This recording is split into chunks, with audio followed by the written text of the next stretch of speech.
Hi strangers, it's Mandy from Lady and Pops. I'm with Food 52 today to bring you a very intensely earthy and mushroomy steak sauce. It will make any daily cheap cut steaks taste extra special.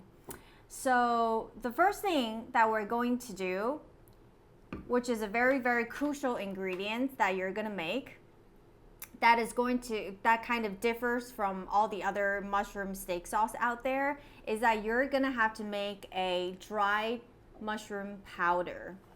So here you can see that I have a bowl, 50 grams of dried mushrooms here. I have a combination of these baby shiitake, and then I have porcini. The key that gives the sauce this really intense, extra earthy and mushroomy flavor is actually not fresh mushrooms. We're not using any fresh mushrooms in this recipe, only dried mushrooms. So in order to extract all those flavors out from these dried mushrooms, I'm going to grind them in a spice grinder, okay? And you can see I have these spice grinder that has a detachable compartment. And the key to make that really extra powdery fine grind is that every time I buy these mushrooms, I basically open the bag and I keep them in the freezer, okay? So the freezer is going to make these mushrooms extra dry. Add all these mushrooms in the spice grinder. All you have to do is I'm going to go over there and then pulse and continue to grind these for 1 whole minute until they're super finely ground. This is what you should get. You should get a powder that is so fine. It's kind of becomes like a smoke or plume of smoke when you open the spice grinder. So I'm gonna use quite, not a huge pot, but it has a certain width so that these mushrooms powder gets toasted evenly instead of a small pot with less surface area. Actually, I would suggest that if you want to keep your dishes, minimal amount of dishes to wash, you can use the same pot that you're gonna cook the sauce into. Set the flame on medium low, I would say. And then you need to constantly, I'm sorry about my dogs in the background. They lay flat all day, but every time I make a video, they decide it's playtime. So yeah, medium low heat, and you do not walk away from this pot, okay? You need to keep stirring and stirring and stirring at all times, because it's going to turn from nothing to burnt in a second, okay? So you want to keep moving. And if you see these mushroom powders start to clump up, that is totally fine as well. Totally normal, do not panic. But after about 1 minute, you're gonna start to smell these really earthy flavor coming from the mushroom powder. And you're gonna start to see that the bottom of the pot, those powders are starting to turn just a little darker. If you feel like it's happening too fast, lower the heat down to low at this point. Or, you can always remove the pot from the heat a little bit if you feel like this is, going too fast, which it is right now. So I'm going to turn it down to low heat. And then just keep stirring, okay? Basically, my goal is to bring these mushroom powders to as dark as I could before it burns, okay? If you smell anything that's that smells like something's burning, immediately remove the pot from the heat and just keep stirring, stirring, stirring. You can see that on the spatula, that's the original color of the mushroom powder, and you can see the powders in the pot is turning darker. That's what we want. You're looking for a light brown color here, like wet beach sand. Okay, so I think this is where I'm going to stop. So that was the mushroom part, okay? Like I said, we're not using any fresh mushrooms here. Those mushroom powders are gonna basically provide all the mushroom flavors in this sauce. Now to make the sauce, which is going to be very straightforward, here I have a bowl of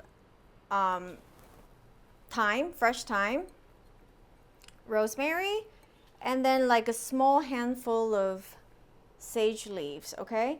So these are all like, you know, woodsy, earthy herbs that is going to match really well with that mushroom, like the whole forest theme, okay? So the first thing I'm gonna do is I'm gonna toast these herbs. And then I'm going to add, I'm eyeballing this, but 3 tablespoons of butter. And then once the butter melts, I'm going to add the herbs. And I'm just gonna toast these first. So I'm gonna toast these until the butter kind of starts to brown a bit.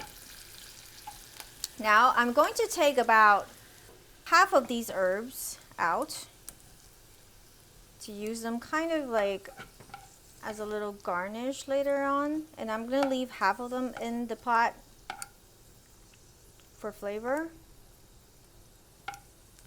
Okay, so that's there. And I left half of it in there. I'll pick some pretty sage leaves out. And then I'm going to add 3 garlics and 1 shallots. And you can see I just smashed them in the mortar because we're gonna strain the sauce later, so it's really kind of pointless to peel them. Now I'm just gonna saute it until it's fragrant. I'm also gonna add about half a teaspoon of black pepper. I like to toast black pepper in the oil to get the flavors to come out more.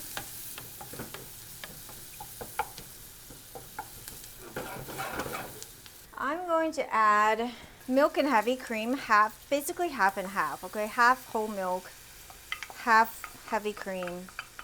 And then 2 tablespoons of plain yogurt. The yogurt is going to add the acidity in the sauce. Don't ever underestimate acidity in a recipe. Even if it's just a drop, it'll wake up the entire dish. So I'm gonna put in all those mushroom powder, toasted mushroom powder. I'm gonna turn the heat down just a bit. You know, as you can see, like when I'm cooking, I'm always adjusting the heat. Even though the recipe says medium, high, low, whatever, you can always adjust it, turn it down, turn it up according to the pace that you're going with, okay? Cooking should be an intuitive thing. And well, at least I feel like, you know, intuition is a big part of cooking. So you need to kind of how to just feel how things are going and then adjust it as you go. You can see that the mushroom is not only thickening the sauce, but it's turning the sauce into this like really gorgeous brown mushroomy color. So at this point, I'm going to turn the heat down, okay? And then I'm just going to kind of let the mushroom slowly release its flavor into the pot. Now, really importantly, please, please, please try not to use salt in this recipe. Instead, use fish sauce, okay? I've said that many, many times, but if you're here the first time or you're watching me the first time, I almost always use fish sauce instead of salt whenever I could, okay? Unless it's a dessert or something. It just tastes better. And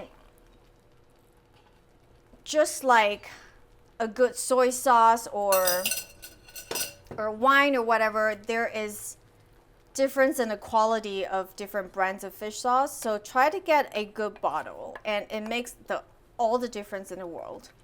The last but not least, I'm going to add like 1/4 teaspoon of ground allspice. This all goes to, you know, that earthy, warm flavor profile that I'm trying to create here. And then this is optional, but if you feel like you want even more color for your mushroom sauce, you want it to scream like a mushroom, you can just add just a few drops of extra dark soy sauce.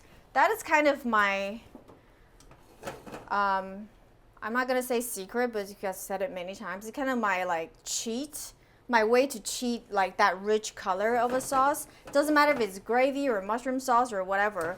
Just like a little bit, like 1/4 teaspoon. That's a bit much, but it's okay. It's going to make a huge difference. Just watch the color turn. Okay? It's just going to give it that brown, reddish color that we're looking for. Okay, so this is going to continue to cook for about, I'm gonna say 5 minutes. Keep it on low heat. It's already very thick. So all we're gonna do is we're kind of steeping it at this point, okay? We're steeping those powder, making it release its flavor into the sauce. And yep, 5 minutes. Okay, so it's been 5 minutes, and I'm going to, at the end, it's become very, very thick, right? So if that's happening to you, I would add just a bit more cream just to loosen it up slightly. Okay, and then at the end, very importantly, you need to add 2 teaspoons, just a little dollop of Dijon mustard. And then I'm adding 1 more small cloves of mashed garlic. Okay, I'm not cooking this any longer. This is at the end. I've turned off the heat. That raw garlic flavor and the mustard is gonna wake up the sauce. So here's a little strainer. Put maybe half at a time.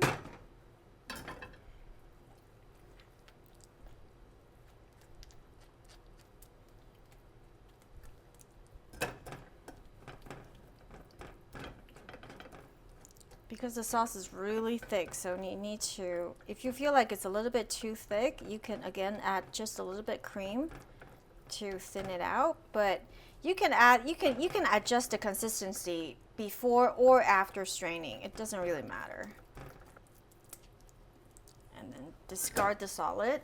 Now I have finished straining the sauce, and it's still just a bit too thick to my liking, so I'm going to add just a bit more cream.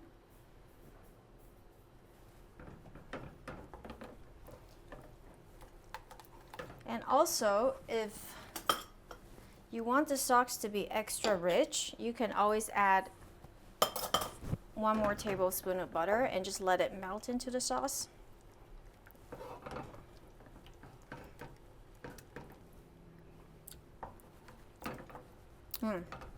Super earthy, really intense mushroom flavor. So this is the consistency that I like, okay? It's really, really thick. Really intense, really mushroomy, very earthy. And you can make this sauce, I'm gonna say 2-3 days ahead of time, and then reheat it before using. But today I'm gonna use it straight away. So let's see how it tastes on a steak. Lather that sauce onto the steak.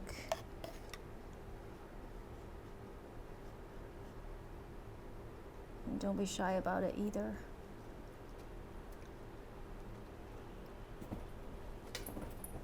Remember those little herbs that we saved? You can just pop a few of that onto the steak.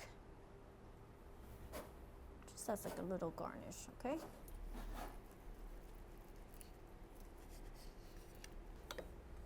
Okay, let's see.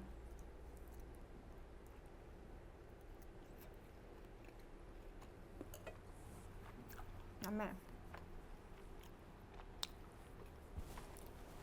Really super earthy, mushroomy, intense. All those, like, nothing kind of pops out. even though we use a ton of rosemary and thyme and sage, it all blends into that really earthy flavor of the mushroom. It all blends into that really earthy flavor of the mushroom. I think this sauce is perfect for like just like everyday, weekday steak frites, you know, like a thin cut. That it just adds so much flavor to whatever kinds of meat that you're using. It doesn't even have to be beef, to be honest. I mean, recently I've been quite obsessed with like a pork shoulder steak. I think this sauce would be perfect on a pork shoulder steak. It'd be perfect on a grilled chicken. Like, it would probably even be perfect like as a sandwich spread or something, because it just has so much like shroomy flavor.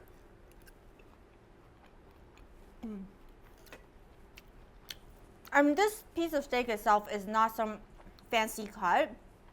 It doesn't really have any like marbling in the meat whatsoever. So flavor wise, it's not the greatest piece of steak, but the mushroom sauce like just adds so much flavor to an otherwise ordinary steak.